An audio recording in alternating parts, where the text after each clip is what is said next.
What's going on, and welcome to the official relaunch of my YouTube channel. My name is Eric. I am a professional photographer that is based out of San Francisco, California, and I am essentially going to start recording a lot of more YouTube videos and just going over my overall process and hopefully inspire others to get into film, or maybe have people do things in film that they've never done before. I really kick myself for not starting this a lot sooner, especially when I started film, but there's still a lot of things that I haven't done, which I'm really excited to share with everyone. And to kick off this channel, the first thing that I'm going to do is actually shoot something that I don't do very often, and that is expired film. I actually bought an entire batch of expired film that I managed to find on eBay on one of those nights that I just could not sleep. So I am really excited to get these shot and developed, and more importantly, just kind of see the images I'm going to get out of these. I don't shoot a lot of expired film. I did give color expired film a chance a long time ago, and I hated it. I did maybe 2 rolls, and every roll that I developed just had horrible, just awful color shifts. I even had one where the entire roll came out like blue. So I said I'm never shooting expired film again, but I left out black and white film, and I had never tried that, so I'm gonna do that now, which I'm really excited about. So before I continue going, you might be asking yourself, what is expired film and why do people shoot expired film? Expired film doesn't necessarily mean it's bad. It just means that it has gone past that company expiration date that they put on, and it essentially means that the film isn't going to perform like it did when it was fresh. You're going to have a loss of color in black and white in color film. You're gonna have softening in black and white. These are just some of the effects you can get, and whatever brand you're shooting is letting you know that the quality is going to dip as the years continue on. But like a nice wine, some of these age really well while others don't age very good at all. One of the reasons a lot of people shoot expired film is for those effects, the aesthetic, the loss of color, the nostalgia that can come out of some of those rolls of film.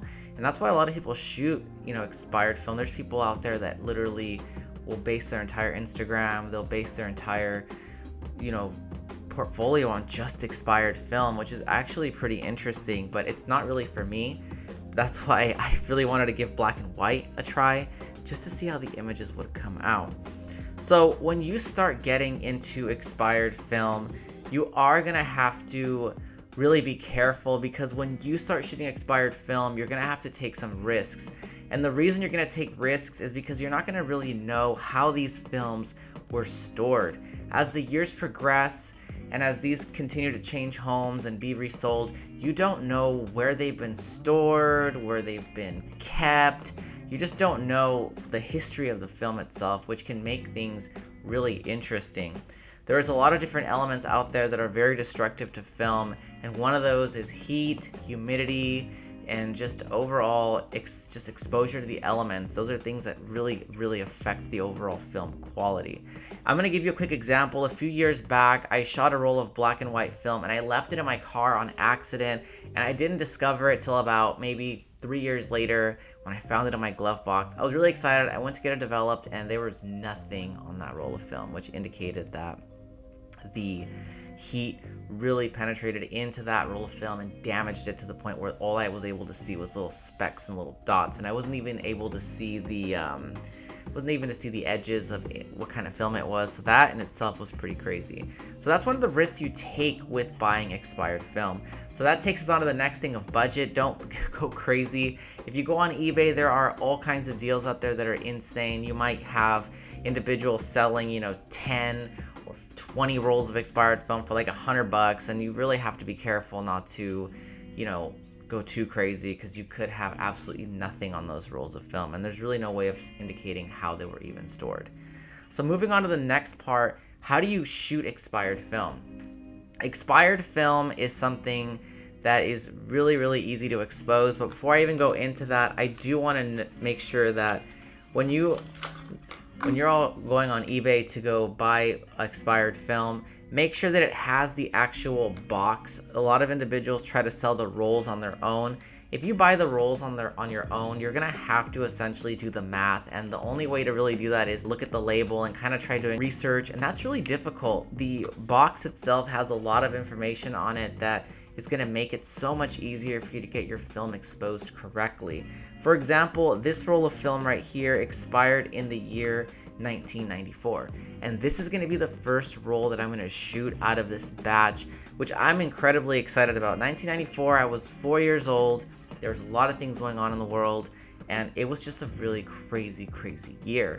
But for the most part, this is a really great place for me to start because it's right in the middle of 2000 and 1987, and it's a really good way just to kind of get an idea if I'm going to like the 1987 roll.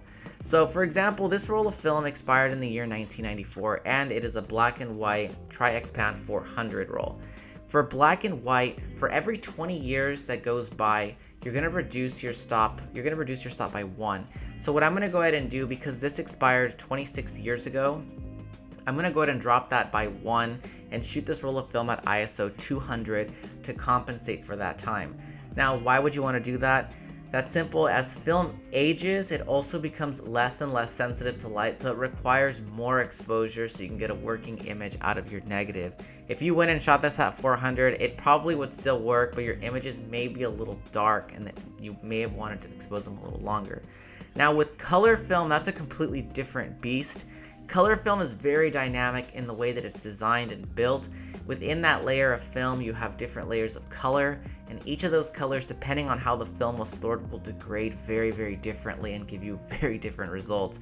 So let's say, for example, this was Kodak Gold 400 and it expired 26 years ago, right? For this one, what you're gonna do is you're gonna go ahead and reduce your stop by 1 for every 10 years that go by. So if this was Kodak Gold 400, you would drop this down 2 stops and shoot it at ISO 100 to compensate for that loss of time. And also, because color film is more dynamic, it also breaks down a lot faster than black and white. Color film, every 10 years you drop it 1 stop. For black and white film, every 20 years you drop it 1 stop. So you get a lot more to work with black and white. So with color film, it does get a little more challenging when you start getting lower ISO films. For example, Kodak Gold 200 in 1994, you're going to be shooting at a very low ISO, so just keep that in mind when you're going out and buying expired film. So now that I've gone over expired film and pretty much just overall excited about this, I'm going to load up this roll from 1994, and I'm going to be shooting this one here, which is Kodak Tri-X-Pan 400, which is essentially Kodak Tri-X in today's ages. And we're going to load this up onto my Fujica. We're going to hit the streets of San Francisco, and we're going to see what kind of images we can get with the film that expired 26 years ago. So let's get started.